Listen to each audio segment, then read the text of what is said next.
नवरात्रि चल रही है।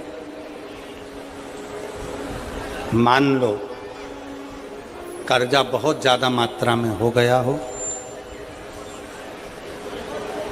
पीक अच्छी नहीं आई हो, फसल अच्छी नहीं आई हो, बहुत टेंशन की जिंदगी अगर चल रही हो, बहुत चिंता ग्रसित कर रखी हो और ऐसा लग रहा है कि पैसे की आवक कहीं से नहीं है और टेंशन बढ़ता जा रहा है, तो ये नवरात्रि जब पूर्ण हो तो दशमी जब तिथि आए, 9 दिन पूरे होने के बाद जब दसवीं तिथि आए, दसवीं दशहरा, नवरात्रि पूर्ण होने के बाद में जो दशमी तिथि आए,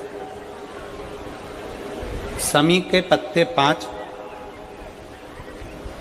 दुर्वा, 5 बेलपत्र, भगवान शंकर के मंदिर में 1 शमी का पत्ता, 1 दुर्वा, 1 बेलपत्र, भगवान शंकर से अपनी कामना करके, अपना गोत्र बोलकर शंकर भगवान के शिवलिंग पर समर्पित कर। फिर दूसरा पत्ता, दूसरा शमी पत्ता, दूसरी दुर्वा, फिर शिव जी पे समर्पित कर। 5 पत्ते शमी के, 5 दुर्वा, 5 बेलपत्र, महीने की जो दसवीं तिथि रहे नवरात्रि के बाद की, समर्पित कर 1 लोटा जल 3 बार शंकर जी को उसी जल से 3 बार समर्पित कर, अपनी कामना कर चढ़े हुए जल का भाग थोड़ा सा लेकर आए, घर के दरवाजे पर, व्यापार के स्थान पर उसका सिंचन करें और हृदय से बाबा से प्रार्थना करें, बाबा तेरे भरोसे ही, बहुत चिंता है, बहुत टेंशन है, कर्जा बहुत है, दुख बहुत है, व्यापार चल नहीं रहा, तुझे संभालना। हमारा विश्वास करता है 3 महीने के अंदर जहाँ भी कथा होगी वहाँ आपका खुद का पत्र आकर आप लिखकर भेजोगे कि मेरे बाबा ने मेरा हाथ पकड़ लिया, मेरे शिव ने साथ दिया।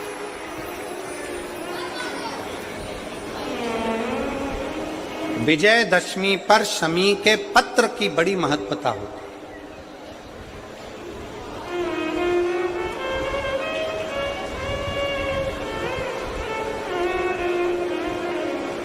और नवरात्रि के बाद में जो विजयदशमी आती है, उस दशमी की बड़ी महत्वता होती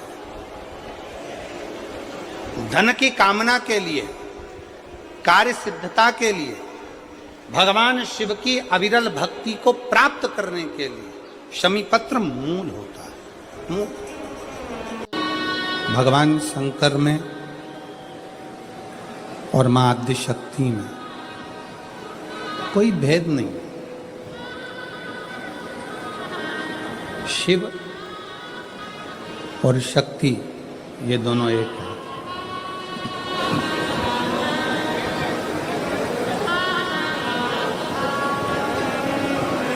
भृंगी ने भेद करा था शिव और शक्ति में। राजा चित्ररथ ने भेद करा था शिव और शक्ति में।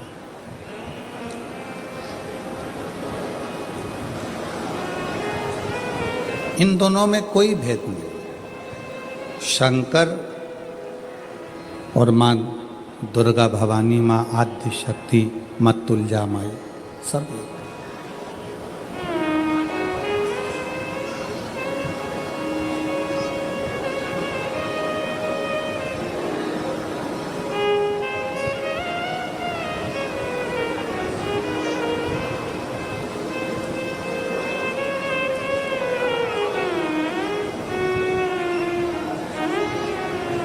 जब युद्ध के मैदान में छत्रपति वीर शिवाजी महाराज, छत्रपति वीर संभाजी महाराज जिस समय पर युद्ध के मैदान में टूटते थे,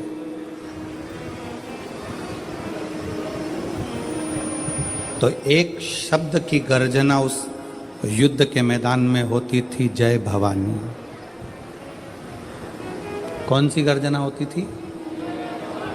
जम के बोलो जरा, जय भवानी। और ये शब्द उस युद्ध के मैदान में कोई देने वाला नहीं था। वीर छत्रपति संभाजी महाराज को, वीर छत्रपति शिवाजी महाराज को यह शब्द दिया था जीजाबाई।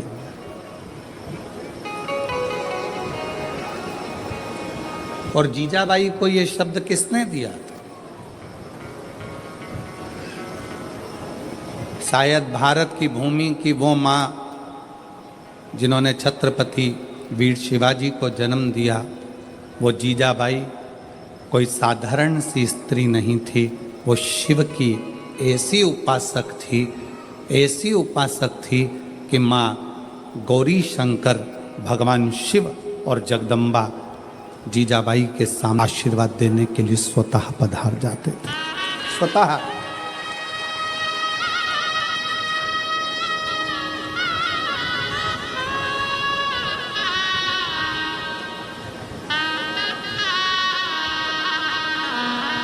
आज भी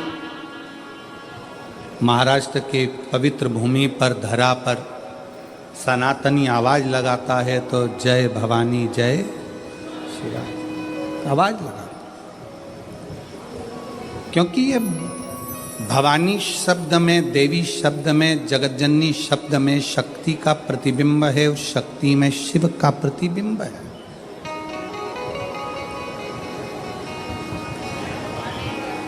शिव और शक्ति का दोनों का प्रतिबिंब, दोनों।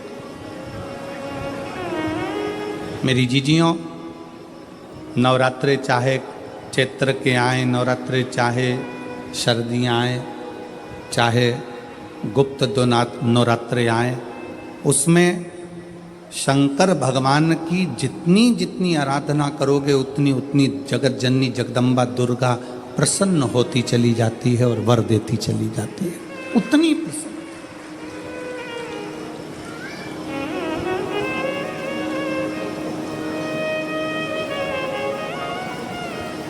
कई लोगों को हमारी बात में कई लोग कहेंगे, गुरुजी हमने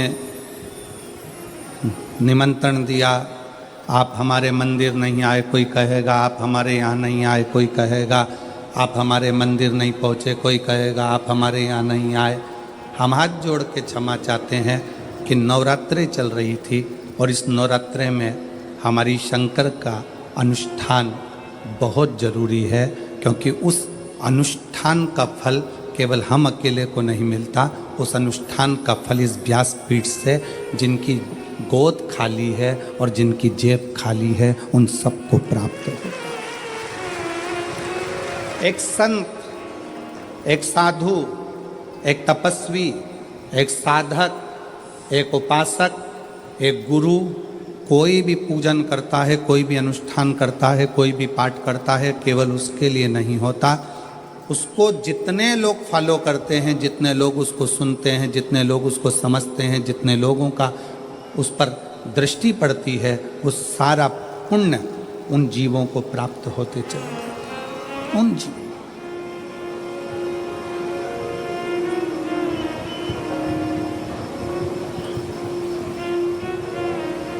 यहाँ पर बुजुर्ग माताएं बैठी होंगी और वो बैठी हुई माता कहती होंगी, जब घर में बड़ा अनुष्ठान होता है तो कहीं जाया नहीं जाता है। बुजुर्ग माताएं जानती हैं।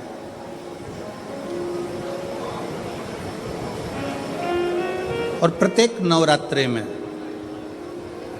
शिव और शक्ति में कोई भेद नहीं है, दोनों एक है, दोनों में कोई भेद। वो जैसे संत तुकाराम जी ने कहा था,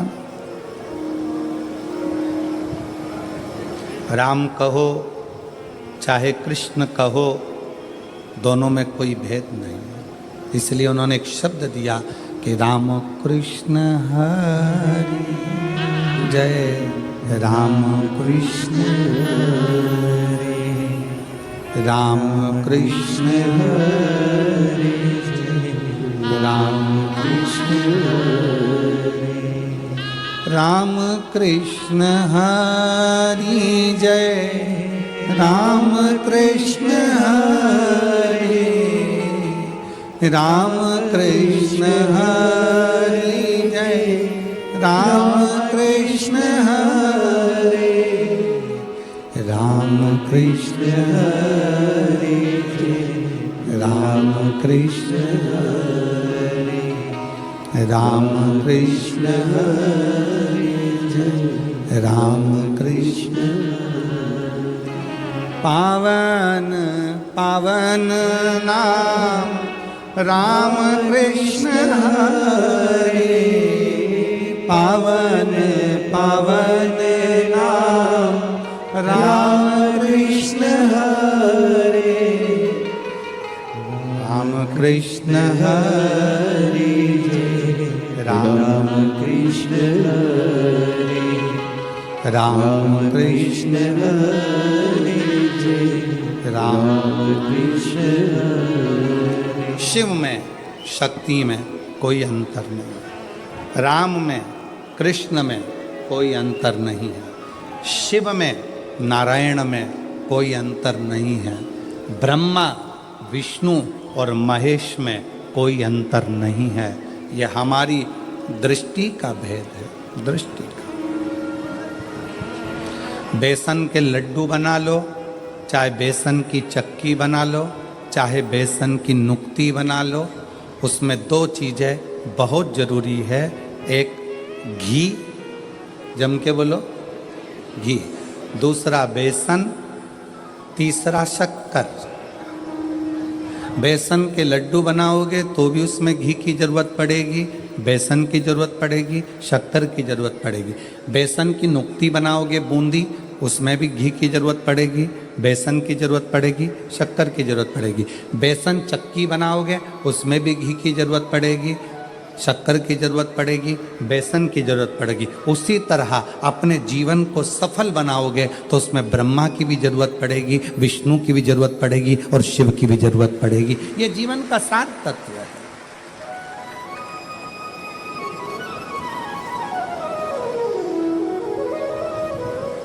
दुनिया कितनी भी भेद कर दे, कोई कहे हम राम वाले हैं, कोई कहे हम कृष्ण वाले हैं, कोई कहे हम नारायण वाले हैं, कोई कहे हम इस वाले हैं, कोई कहे हम उस वाले हैं, आपको भेद नहीं करना।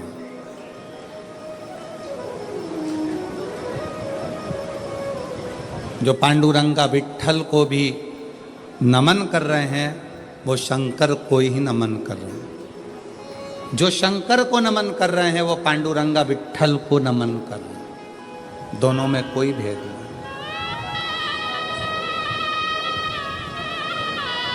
आपकी दृष्टि पवित्र रखो, तुझ में रब दिखता है यारा में, हर एक में राम कृष्ण शिव हरि नजर आए, इससे बढ़कर सुख और क्या हो, क्या हो सकता।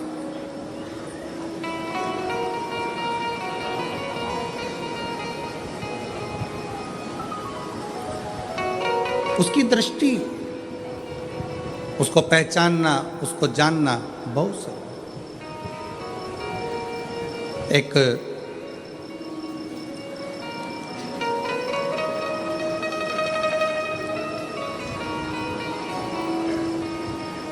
चित्ररथ नाम का एक राजा भगवान शंकर और माँ जगतजननी आद्य शक्ति दुर्गा में भेद कर देता। शिव महापुराण का ये पवित्र चरित्र कहता है, शिव महापुराण की कथा कहती है, आप जब गीता प्रेस गोरखपुर की शिव पुराण अपने घर में लाकर अगर पढ़ेंगे तो उसमें आपको राजा चित्ररथ का चरित्र मिलेगा।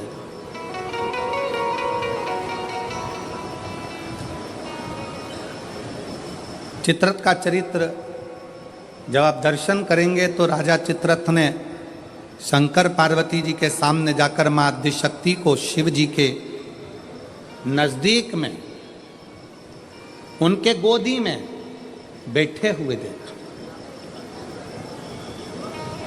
गोदी। भारत की भूमि पर ऐसे कई मंदिर हैं जिन मंदिर में शंकर जी की गोदी में पार्वती जी को बैठा हुआ दिखाया गया। आप लोगों ने ऐसी मूर्ति का दर्शन कहीं ना कहीं करा ही होगा, आपके स्मरण में होगा।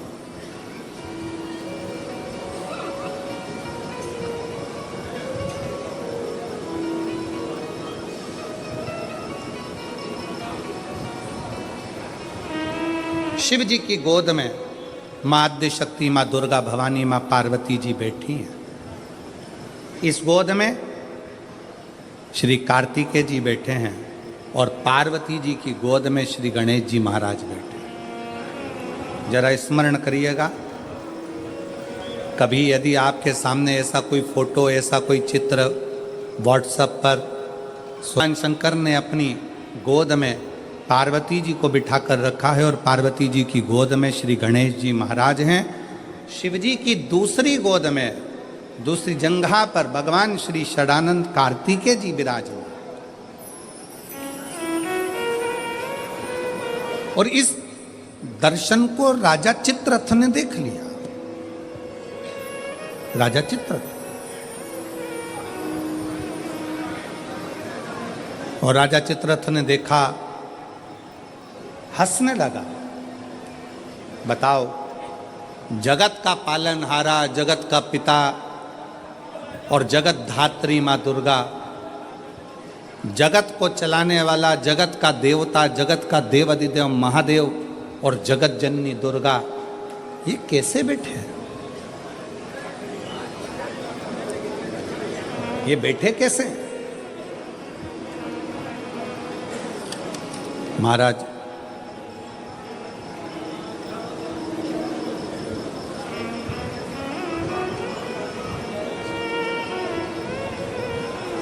राजा चित्ररथ ने पार्वती जी को और शिव जी को बैठा देखकर मन में गलत भाव उत्पन्न कर लिया, गलत विचार।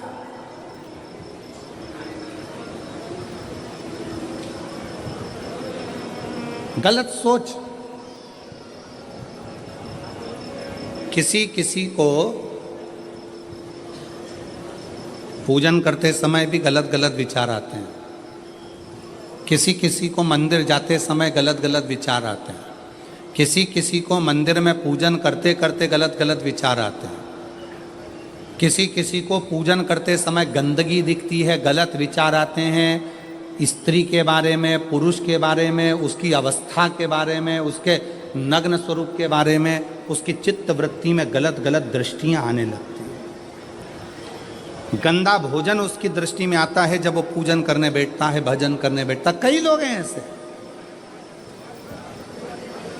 और जिनकी भी दृष्टि में इस तरह की अगर बातें आ रही हैं कि मैं पूजन करने बैठी हूँ, मेरी गलत सोच हो रही है, गलत विचार आ रहे हैं, इस चक्कर में वो पूजन करना बंद कर देती है, इस चक्कर में पूजन करना बंद कर देता है, मंदिर जाना बंद कर देता है कि मैं मंदिर जाऊंगा, गलत सोचने में आएगा, गलत दृष्टि में आएगा। गलत कर नहीं रहा है ना, उसने किसी स्त्री को गलत दृष्टि से देखा, ना उसने कभी किसी पुरुष को गलत दृष्टि से देखा, ना उसने कभी मांसाहार करा, ना कभी उसने मदिरापान करा, ना कभी उसने गलत काम किया। उसके बाद भी वो पूजन करने बैठा, वो अच्छी जगह पर बैठा और उसकी दृष्टि में गलत विचार आने लगे। कहीं मांस दिख रहा है, कहीं मदिरा दिख रही है, कोई स्त्री दिख रही है, कोई पुरुष दिख रहा है, कोई वस्त्र विहीन दिख रहा है, कोई ऐसा दिख रहा है, कोई गलत कृत्य में दिख रहा है। उसके विचार दृष्टि में वो आ रहा है।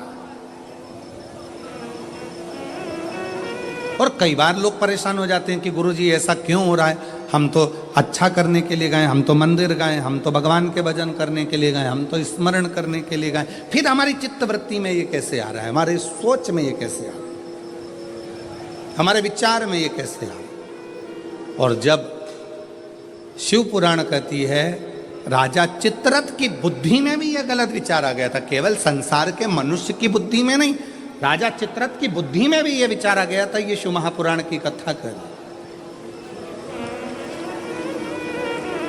गलत विचार करना क्या है।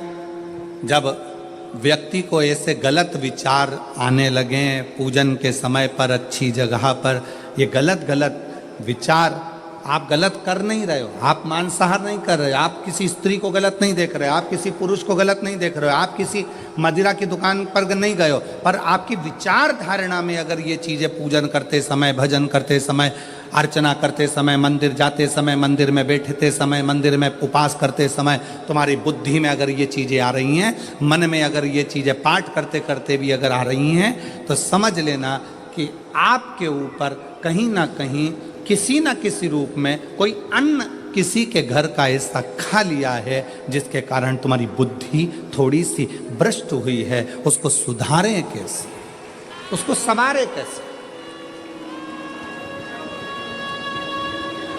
अब किसी ने यही प्रसंग को सुनकर कहा, गुरुजी अगर किसी के घर का अन्न खाया है तो अन्न खाने के बाद तो वो पच गया, पचने के बाद वो गंदगी में निकल भी गया।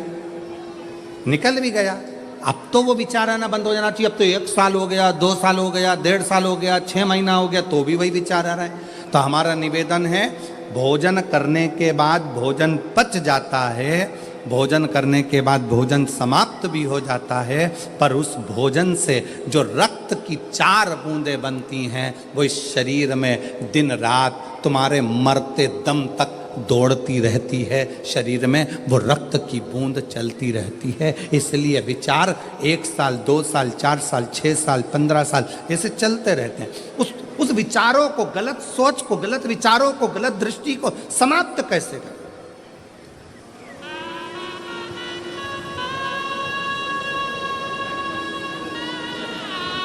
राजा चित्ररथ का चरित्र कर, तब राजा चित्ररथ ने गलत विचार से पार्वती जी और शिव जी को देख लिया, गलत विचार से। शिव जी कुछ नहीं बोले, कुछ नहीं, पर पार्वती मैया ने राजा चित्ररथ को श्राप दे दिया। श्राप। तो शिव जी का इतना बड़ा उपासक होकर, शंकर भगवान का इतना बड़ा भजन करने वाला, इतना भक्ति में डूबने वाला, इतना स्मरण करने वाला राजा चित्ररथ, तू शिव जी का इतना उपासक होने के बाद भी तूने माता और पिता को गलत भाव से देखा है, इसलिए तुझे असुर बनकर जन्म लेना पड़ेगा, राक्षस बनकर जन्म लेना। फिर वो चित्ररथ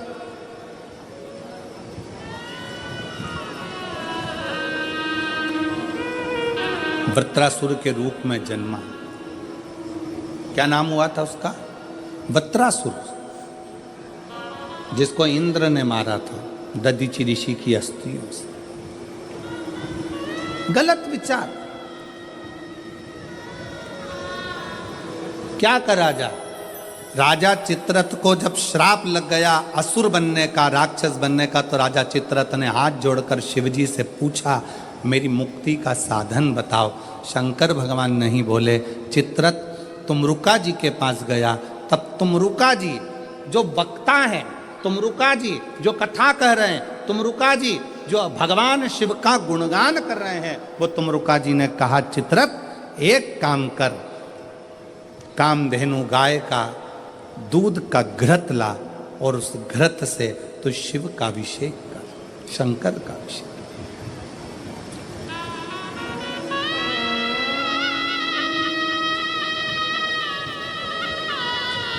मेरी जीजियों, मेरे जीजाओं, मेरी बेटियों, बेटाओं, मेरी माताओं, मेरे भाई, मेरे बांधव, अपने को भी अगर गलत विचार आते हों, पूजन के समय पर पाठ करते करते गलत जगह पर अपना मन जा रहा हो, तो 5 प्रदोष, एक कटोरी में 1 चम्मच घी गाय का, देसी गाय का 1 चम्मच घी, 1 चम्मच भी ना हो तो आधी चम्मच घी, आधी चम्मच भी अगर घर में ना हो तो 2 बूंद घी, 2 बूंद भी ना हो तो देसी गाय का 1 बूंद घी अपनी हथेली में मध्य में लगाकर, जो शंकर भगवान का,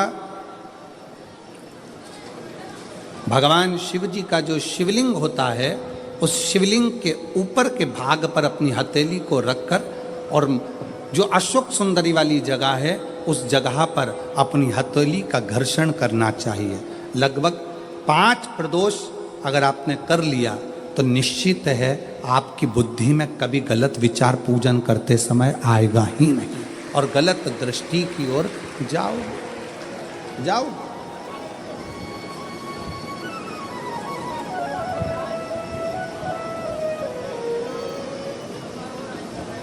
वेद लक्षणा गाय, देसी गौ माता का घृत जीवन को एक आनंदता देता है, आनंद।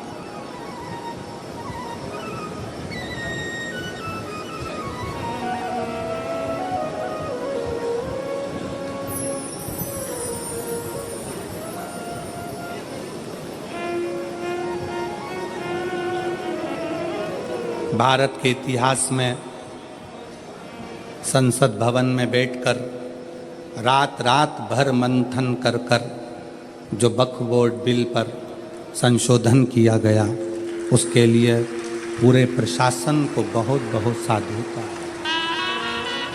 बहुत साधु।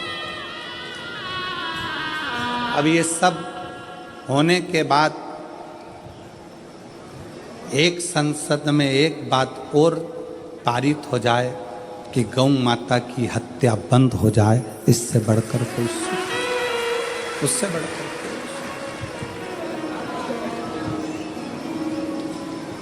गौ माता का, देसी गाय का घृत, वेद लक्षणा गाय का एक बूंद घृत हाथ की हथेली पर लगाकर शिवलिंग शोक सुंदरी की जगह पर घर्षण करने से जो गलत विचार, गलत सोच, गलत दृष्टि, गलत भाव, ये समाप्त हो जाता,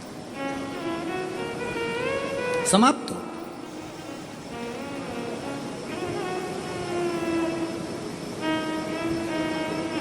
जिसने दिल से शिव की आराधना, राजा चित्ररथ ने पूछा है,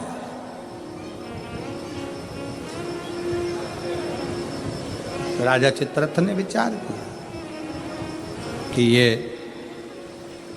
राजा चित्ररथ कह रहे हैं कि मुझे बताओ कि मेरी मुक्ति कैसे हो, मोक्ष कैसे होगा।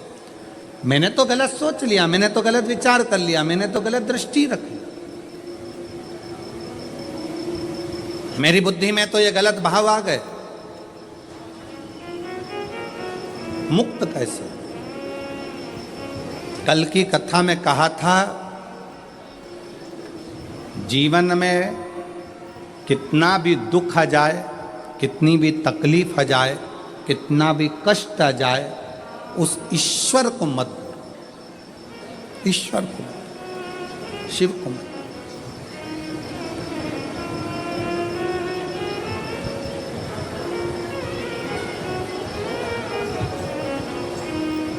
उसको हर पल याद करते हो, उसको हर क्षण स्मरण करते हो, हर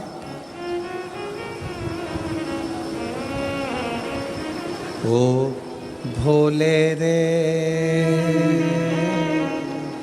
तेरे बिना भी क्या जीना, ओ बाबा रे तेरे बिना भी क्या जीना। फूलों की कलियों में, काशी की गलियों में, फूलों की कलियों में, काशी की गलियों में, तेरे बिना कुछ कहीं ना, तेरे बिना भी क्या जीना, ओ बाबा रे तेरे बिना भी क्या जीना, ओ शंभु रे तेरे बिना भी क्या जीना। फूलों की कलियों में, काशी की गलियों में, फूलों की कलियों में, काशी की गलियों में, तेरे बिना कुछ कहीं ना, तेरे बिना भी क्या जीना, ओ बाबा रे तेरे बिना भी क्या जीना, ओ शंभु रे तेरे बिना भी क्या जीना। उस शिव की हर पल याद करते रहो, हर घड़ी।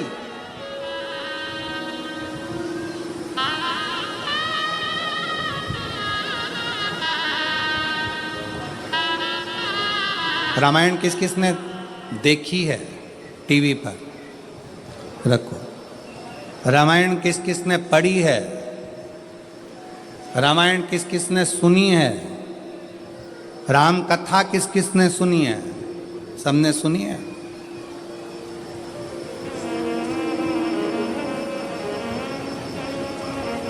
राम जी पर ऐसा कौन सा दुख था जो नहीं आया? विचार करिएगा। राज सिंहासन मिलने वाला था और 14 वर्ष के लिए, बोलो बोलो जम के बोलो, बन। आप कहते हो थोड़ा सा दुख आ गया, मेरी दुकान नहीं चल रही, मेरी नौकरी नहीं लग रही, मेरी सर्विस नहीं लग रही, मैंने इतनी मेहनत करी, सफलता नहीं मिल रही। अरे जिसके पास में सिंहासन आने वाला था, रात की रात उसको 14 वर्ष के लिए वन जाना पड़ जाता है। 14 वर्ष के लिए कितना बड़ा दुख होगा, जरा याद करिएगा। 14 वर्ष के लिए वन के लिए निकलते और थोड़े समय के बाद सूचना मिल जाती है कि पिता शांत हो जाते हैं। पिता चले जाते हैं, पिता चले गए। दुख देखिए, सिंहासन गया, अपना राज्य गया, अपना गांव छोड़ना पड़ा, वन डोलना पड़ा, पिता चले गए। और दुख देखिए, आगे चलते हैं तो धर्म पत्नी भी चली जाती है। दुख देखिए, दुख। आप एक एग्जाम पास नहीं करते हो, माँ बाप ने आपको पाल पोस कर बड़ा करा और एक एग्जाम पास नहीं कर पाए, कोचिंग करने गए थे पुणे, कोचिंग करने गए थे कोटा, कोचिंग करने के लिए गए थे दिल्ली, कोचिंग करने गए थे मुंबई, कोचिंग करने के लिए गए थे लातूर, कोचिंग करने गए थे हैदराबाद। एक सब्जेक्ट नहीं निकल पाया, अंदर से टूट गए। और 20-25 साल के बेटे होकर, बेटी होकर, 25 साल के बेटा बेटी होकर रस्सी बांधकर सुसाइड कर लेते हो, जहर की पुड़िया खा लेते हो, पानी में डूबकर मर जाते हो। विचार करना, उस परमात्मा की जिंदगी में कितना दुख आया, हिम्मत नहीं हारी, आखिरी तक संघर्ष करते रहे, तो आखिरी में अयोध्या के राजा बनकर विराजमान हो गए। और आज के बेटा बेटी, जरा सा पति ने कुछ कह दिया, बहू का मुख खुल गया, जाकर मायके बैठ गई, अदालत में केस लगा दिया। हाँ, इतना दुख दे रहे हैं, मेरी सास इतना दुख दे रही है, मेरे घर के लोग इतना दुख दे रहे हैं, मेरे परिवार वाले इतना दुख दे रहे हैं। अरे भगवान से प्रार्थना करना कि बहुत अच्छे लोग मिले हैं, ना जाने किस्मत में और कितना दुख लिखा होगा। दुख चाहे यहाँ लिखा वहां लिखा, उसको भोगना तो पड़ेगा, भोगना। अब ईमानदारी से बोलो, इतनी कथा तो आपने सुन ली, आपको भी अपने दुख के समय पर ढेर सारे महाराज मिलते हैं, ढेर सारे लोग मिलते हैं, और आप सबसे कहते हैं मेरा हाथ देखकर बता दो मेरा भाग्य क्या कह रहा है, मेरी पत्री का देखकर बता दो मेरा भाग्य क्या कह रहा है, मेरे घर का ग्रह क्या कह रहा है, मेरे जीवन में इतना दुख है। तुमसे ज्यादा राम जी को मिले थे गुरु विश्वामित्र जैसे, वाल्मीकि जैसे, गुरु बाबा, ढेर सारे आंत्री जैसे बड़े बड़े तपस्वी गुरु मिले थे। राम जी ने एक से भी नहीं कहा कि मेरा हाथ देखकर बताना, कि मेरी किस्मत देखकर बताना। राम जी ने केवल एक बात कही कि समय मिल जाए तो मुझे कथा सुनाना, अगर मैं कथा सुनूंगा तो मेरी व्यथा समाप्त होती चली जाएगी, इसमें मेरी प्रतिष्ठा है। राम जी ने इतने बड़े बड़े विद्वान मिले पर हाथ नहीं दिखाया, राम जी ने इतने बड़े बड़े विद्वान मिले पर अपनी पत्रिका नहीं दिखाई, राम जी ने इतने बड़े बड़े विद्वान मिले, किसी से नहीं पूछा कि मेरा दुख कैसे कटेगा, मेरी पत्नी चली गई, मेरा पिता चले गया, राज सत्ता चली गई, दर दर भटकना पड़ रहा है, 14 साल ठोकरे खा रहा हूं, मेरा भाग्य कैसे बनेगा। राम जी ने किसी से नहीं पूछा। जितने संत के दरवाजे पर राम जी जाते थे, हाथ जोड़कर संत पूछते थे क्या सेवा करें राघव, आपको क्या कहें। राम जी कहते थे बस कथा सुना दो, कथा सुना दो। क्यों? क्योंकि राम जी जानते थे दुनिया की सारी व्यथा केवल शिव कथा ही काट सकती है, इसके सिवा कोई नहीं काट सकता। आप कथा कहो मुझे। जितने संत मिलते थे वो कथा कहते थे, कथा सुनते थे राघव, कथा श्रवण करते थे राघव, और अपने पथ पर चलते चलते पार्थिव शिवलिंग का निर्माण करते थे राघव। भारत की भूमि पर अयोध्या से लेकर लंका तक भारत सरकार ने राम पथ गमन बनाया है। पूरे राम पथ गमन पर चलकर देखिए, जितने राम पथ गमन पर राम जी के मंदिर नहीं मिलेंगे, जितने राम पथ गमन पर हनुमान जी के मंदिर नहीं मिलेंगे, जितने राम पथ गमन पर किसी देवता के मंदिर नहीं मिलेंगे, उतने राम पथ गमन पर केवल शंकर के मंदिर हैं। क्योंकि राम जी जहाँ रुकते थे वहाँ शिव का निर्माण करते थे, राम जी जहाँ रुकते थे वहाँ शंकर का निर्माण करते थे। क्यों? क्योंकि उनको मालूम है कि व्यथा मिटाने के लिए शिव की कथा बहुत जरूरी है, और शिव की कथा अगर हमारे अंदर आ गई तो व्यथा मिट जाएगी। और वही आज कथा कर रही है। आज शिव महापुराण की कथा क्या कर रही है? ये लाखों की भीड़, पंडालों में जगह नहीं है। आज कम से कम 11 लाख के ऊपर लोग होंगे, 11 से 12 लाख के ऊपर इस शहादा की भूमि पर भक्त होंगे। पंडालों में जगह नहीं, गाड़ियों पर चढ़े हुए हैं, कहीं कहीं चढ़े हुए हैं, जगह कहीं नहीं पूरे पंडाल के अंदर। और इतनी भीड़ आज क्यों बैठी है? उसको मालूम है कि अब हम सब दूर भटक कर देख लिए, इसलिए राम जी को भी कथा ने ही व्यथा मिटाई थी, और हमारी भी जिंदगी में शिव कथा व्यथा मिटा देगी, तकलीफ मिटा देगी, कष्ट मिटा देगी, दुख मिटा देगी। वो व्यथा मिटाने के लिए शिव तत्व की कथा बहुत जरूरी, बहुत जरूरी, बहुत।